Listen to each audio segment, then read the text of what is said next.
औज़ुबिल्लाहि मिनश्शैतानिर्रजीम बिस्मिल्लाहिर्रहमानिर्रहीम। जी आज हम भिंडी की काश्त कर रहे हैं, सुपर लेडी भिंडी। तो माशाल्लाह सोइंग कर दी है। इस 6 इंच के ऊपर हमने पौधा लगाया है। आज 28 जनवरी 2025। अब इसके ऊपर हम शापर डालेंगे।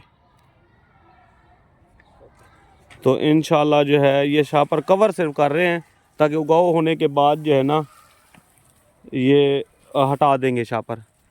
वैसे तो ओपन भी लगा सकते हैं लेकिन वो उगाव लेट हो जाएगा। तो अगर शापर देने से जल्दी उगाव हो जाएगा और टोटल बीज उग जाएगा। इस तरीके से हमने शापर डाल देना है।